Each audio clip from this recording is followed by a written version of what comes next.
Okay, you introduce me and I'll introduce my helpers. Okay. Okay. Very good. Thank you, Mark. Welcome to the Close-Up Gallery, ladies and gentlemen. You all ready for a good show? Let's hear it. Yeah.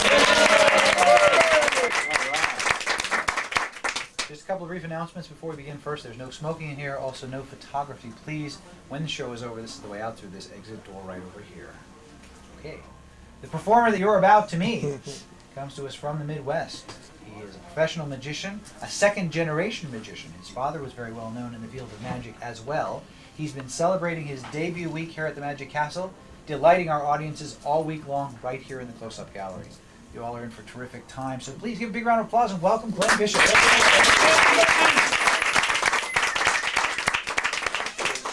like to start off with a classic, but first, can I have your name, please? I'm Sandy. Sandy, big hand for Sandy. And your name is? Annie. Annie. Good to meet you. I'm Glenn Bishop. We're going to start off with a classic in magic. Here we go. Check this out. Make sure it's empty. Hold it up. Show the audience. See? Okay, very good. And would you check this out too? Makes it look like a bigger trick and more people look at it. Any more questions? Yeah. Okay, anyway, we have a cup and a die. Now if I drop the die in the cup, can you hear it shake? Okay, if I take the die, place the die in my hand, give it a little squeeze, get it under the cup without you seeing me put it there, okay? This time I'll place it on top of my fist. Watch the die. Here we go. Look, if I take the die, put it in my pocket, where would you say it is, pocket or cup? Here, I'll give you a hint first. Because some people say pocket, some people say cup. We'll start with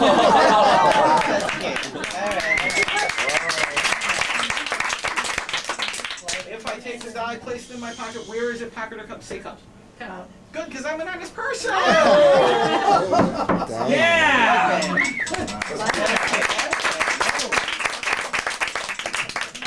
Just, you know the strange thing about this trick? I mean, besides me. But yeah, the second one gets it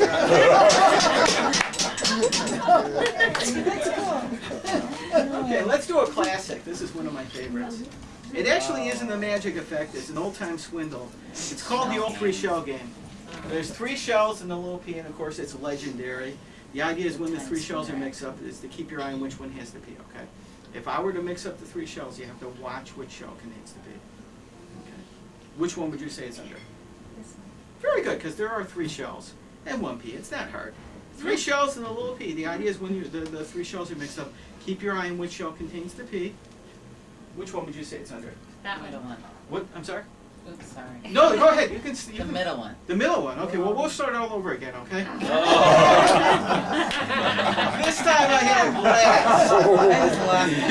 It can cover each one of the shells. The P starts in the center shell. Now, if I cover the shell with the glass, if I mix them up, most of the time people say it's here or in the center. It would have to be underneath the glass, right? Yeah. Let's start all over again. Okay?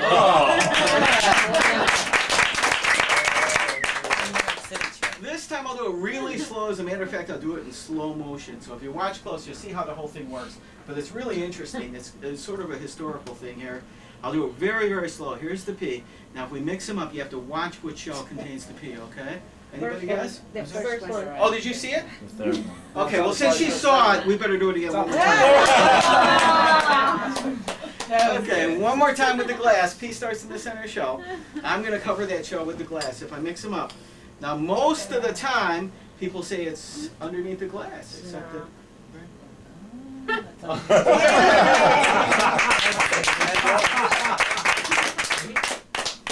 That drives me nuts. I'd like to do one for the magicians. We have 4 half-dollars. I'm going to take the half-dollars. They're going to vanish, go up my sleeve, cross my chest, down the other sleeve, and land in the glass. Okay, watch the 4 halves. Here we go. So the first coin travels from one side to the other. Now the second coin follows the first coin. Watch it go. So we wind up with 2 coins in the glass. That's 1, that's 2. And of course 2 coins in the hand. That's 1, that's 2. This time I'll take the coins, place them on top of my fist. There's the first one. And the second coin, it goes on top of my fist, no sound, and sneak it out or go near it. Goes up the sleeve, down the other sleeve, lands in the glass, so naturally that makes 3 coins in the glass.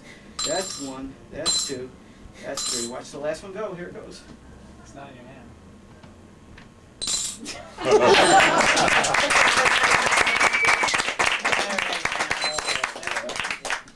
it's not much, but it didn't take that long, did it? Anyway, let's do a card trick. I like card tricks. This is something you just need with a card trick. Would you select a card, please? Any card in the whole deck, please. Sir, would you also take one too? Look at the cards. Remember, sir, you also take a card, please? And would you take a card also? Pull the cards out. Look at them. Remember them. I'm going to have you show them to the audience as soon as I'm going to turn around in a moment. So pull the cards out. Look at them. Remember them. Okay, I'm going to turn around. Could you hold them up so some of the neighbors can see them? Okay, and some other people. Hold them up. Let others see the card, okay? Remember your cards. Make sure some of the magicians see it too so they can give me the proper signal. Okay, I'm coming back now. Here I come. Number 1, right here on top, please. That's the first one. And card number 2, sir, right here. Okay, that's number 2. And number 3, sir. Okay. And number 4. I want you to remember exactly what your cards were. If you saw your cards again, you recognize them, right? Well, I hope you recognize your cards. Otherwise, this whole thing is like really senseless in the end. If you don't so save your cards. Say your cards over and over in your mind so you don't forget them one more time. Like 4 hearts, 4 hearts, 4 hearts, 4 hearts. That way you won't forget. Okay. Okay. Keep saying that in your mind. Would you take this deck of cards and cut the top half, separate into 2 piles about equal? If you ever take a few cards, cut the top half over here, please. Very good. Now take this half and cut the top half of this half over here. Very good. Now cut this half, top half over here. Very good. We had 4 selections.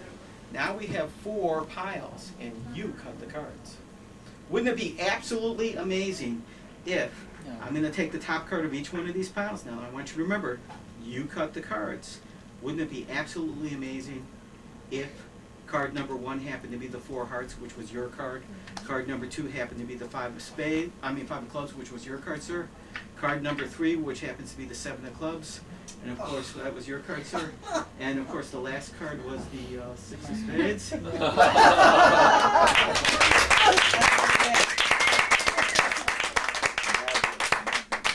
All right, 7 of clubs, free selection. Okay. I want you to write your name on the face of the 7 of clubs. Now be careful because the marker now, the cap is now off. Okay. Write your name right in the center so everybody can see it. Very good. Okay. And would you also write your name on the card?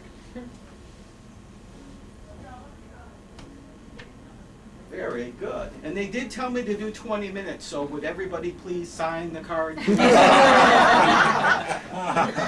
I do magic in restaurants. And, in restaurants, they pay you by the hour, so those little things are always really important. 7 of clubs was a free selection. Since your names are on the face of the cards, that rules out the possibility of using extra cards, duplicate cards, trick cards, correct? Because there's absolutely no way I could duplicate your signatures, right? Okay, watch the 7 of clubs. I'm going to take the 7 if I place it about halfway down in the deck, okay? If I give the deck a little upward riffle, that causes your card, the 7 of clubs, your card, to jump to the top. Okay, we'll do that again. Look, if we take the 7, put it about halfway down, okay? That's about halfway down in the deck. If I give the deck a riffle, instantly the 7 of clubs jumps back to the top. And then changes into the 10 of hearts. Isn't that amazing? Oh, you don't believe it. You're lucky. Now, we started with the 7 of clubs. I'm going to take the 7 if I put it about halfway down in the deck. Okay? Now, a lot of people don't believe it goes in the middle, so I'm going to show you that, look, there's the 7 of clubs. And remember, since there are signatures on the card, your signatures, as a matter of fact, here, watch very, very closely. There's the 7, about halfway down, correct? Watch closely. Did you see it jump to the top? No. That's because it went down to the bottom.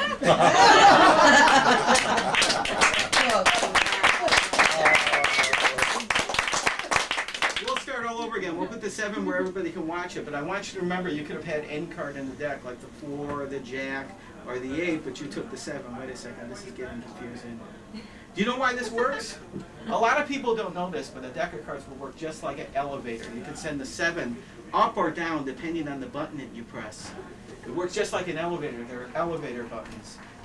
That's the button right there. You understand? See, bicycles are the only cards that have that button because if you take the 7, put it in the deck, it's about halfway down.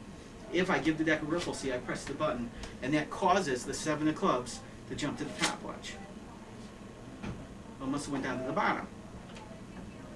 Hold it. 7 of clubs. 7 of clubs. 7 of... Oh, yeah, that's the card I never use. Would you please look inside the box?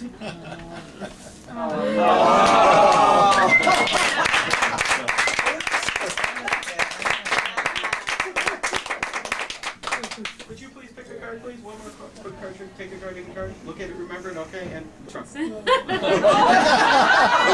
a 7. Okay. Yeah, just reach and pull out any card to hold it. Okay, just grab a card, any card. It doesn't matter. Wait, look at No way! Look, they're all different, okay? Okay, look. One more time. One more time. We're going to leave this right here, okay? Okay. Take any card you like. Okay? Just grab a card, any card. And would you take one too, okay? Okay, we're going to show everybody. I want you to show all the audience. Make sure they all get to see it. Okay? I want you to remember exactly what your card was. Okay, I'm coming back now. Here I come, here I come. Hide your card. Remember your card. Place it right here on top. Okay, that's card number 1. And card number 2 right here on top. I'm going to lose the cards in the deck. We'll give them a couple of cuts. Now, I showed you this before just for a second. When you riffle the cards, instantly card number 1 jumps to the top. 3 hearts. Was that yours? Yeah. Now watch this. This is really, really strange. You take the 3 hearts. If you take it onto the table underneath your hand, and if you rub it, and you rub it really hard, look, it changes into the 4 spinner. But the really, really strange thing about this trick, the strange part, is that the first card, the 3 of hearts, that winds up down here in my pocket.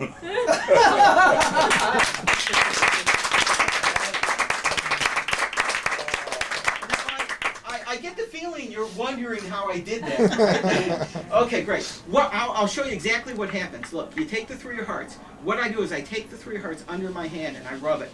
And when I'm rubbing it, I push the 3 of hearts down into the mat. It goes into the mat, inside the mat, dances through the mat like this, and it jumps like this into my pocket. Now I can tell you don't believe me. Here, we'll do that again with the 3. Watch. You just take the 3 and you rub it. See, you rub it really hard. Look, it's gone. It's gone from my hand. It's not on the top of the deck. It's actually gone. It's gone. It's not in the deck. My hands are empty.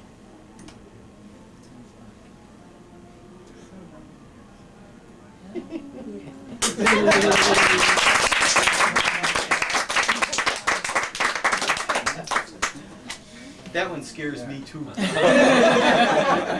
Here, we'll do one with money. 4 quarters. I'm going to take the 4 quarters and place them at the 4 corners of the mat like this. Now, besides the 4 quarters, we also use 4 playing cards, and I'm going to cover each quarter with a playing card. Like, for example, quarter number 1, quarter number 2, quarter number 3, and quarter number 4. Now, my hands are empty. Watch the first 2. Watch the first 2 quarters. If I click the cards, they jump from one side to the other. Quarter number 2 follows quarter number 1. If I take the quarter, place it into my hand. See if I click the card against it, it disappears and drops down here. The last quarter is the toughest one. If I just snap my fingers, it jumps from one side to the other. Isn't it weird? Watch it go.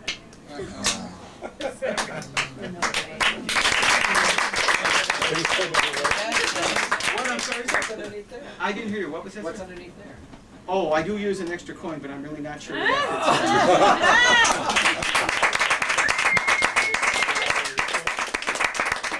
fits. Here, would you check these out, please? Make sure they're real. Yeah, examine those. I'm sorry, I love doing this. This is the way I give my kids their allowance. Let me tell you, it helps. Yeah. I've got something I want you. This is something I think you're going to enjoy. Let's see. What would you say? What would you say that is? You can pick it up and look at it. Pretend you're interested. A piece of wood. Okay, a piece of wood. Very good. Okay, what would you say that is? I thought it was dice. Mm-hmm. It could be a die or a wooden block or a cube with holes drilled in each side. Right. Very good. Now, one thing about this thing is when you hang on to it, I want you to hang on to it with your whole hand. So your whole hand is wrapped around it. Okay, if you would please close your hand. Now hold it up so everybody can see. Now, also down here in my pocket, I also have a small stick with 3 diamonds on it. Now this is a little hard to see from the top row, but I'm going to kind of move it so they kind of glitter so it shows up a little bit better. Okay, now there's 3 diamonds on one side, 3 diamonds on the other. 6 diamonds total. The strange thing is when you push it through your hands, see the diamonds change color, now they're blue. Look, if you pass it through your hands, they change to white diamonds again. If you turn it this way, nothing happens. The strange thing is when you turn it the other direction, that's what causes the color change. Now people, whenever I do this, they think that I use 2 sticks. So I'm going to remove a second stick. Now we have 3 blue diamonds and 3 white diamonds. If I take the stick with the white diamonds, if the white diamonds are here, we do a little move called the double back palm switch. See, that switches the sticks. Now the blue diamonds are here and the white diamonds are here. This is getting very confusing. Let's get rid of one of the sticks. Watch closely. 3 white diamonds, 6 total on both sides. Watch what happens. Oh my gosh, the diamonds disappear. Would you open your hand?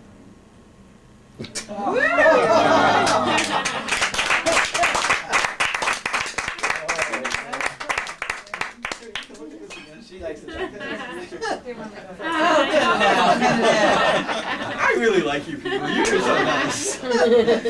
This is, I'll do one more. This is a classic in magic. It starts off very simply with 3 small cups. Now, I want you to notice, first of all, cup number 1 passes right through cup number 2. Number 2 goes right through cup number 3. Check them out. Make sure they're empty. No wires or trapdoors or hinges. Make sure the cups are completely solid. Okay? You check out okay? Yes. Okay, we have 3 small cups. Now, besides the 3 cups, we also use 3 small little balls. This is a classic in magic. There are 3 cups and 3 balls. If ball number 1 goes on top, it just drops down to the table. Now, ball number 2 follows ball number 1. Look, so it actually just disappears, and then it drops down below. Now, the last ball is the toughest one. It goes through 2 cups. Watch.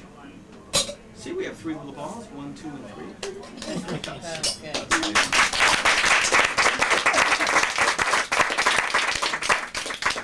If one ball goes here, nothing here or here. But if I take the ball out like this, toss it towards the cup, one ball actually jumps from one cup to the other. If I put a ball underneath each cup, that way each cup gets a ball. The balls disappear from the ends and then gather together mysteriously in the center.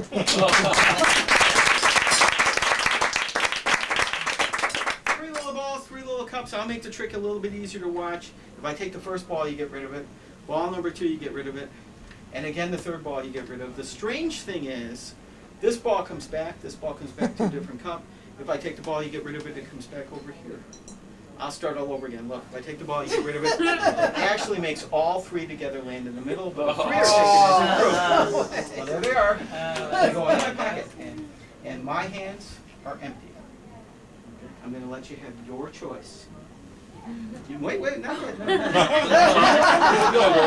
There's a choice about it. Listen, would you like 3 together as a group in the center, as a group, or 1 ball underneath each?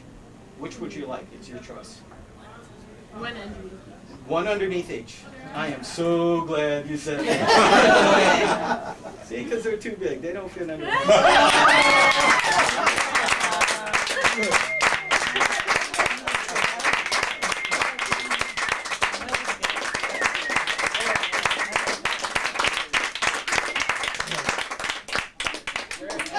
Can I have a round of applause for my 2 wonderful...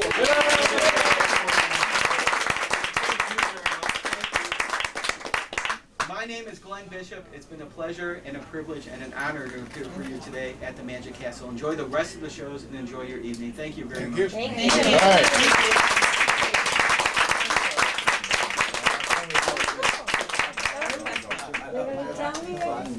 Let me know if that's in the last one. Thank you. Have a nice evening. Thank you. I tried. Good job. It's magic. That's what I said front center. Thanks for coming in. Thank you. You were great. Great job. Thank you. Thanks for coming in. I swear I tried. Enjoy your evening. Thank you. Enjoy it. Thank you, sir. Thank you, sir. Don't they say no camera? Permanently? Thank you. Thank you. And thank you, David. You're welcome.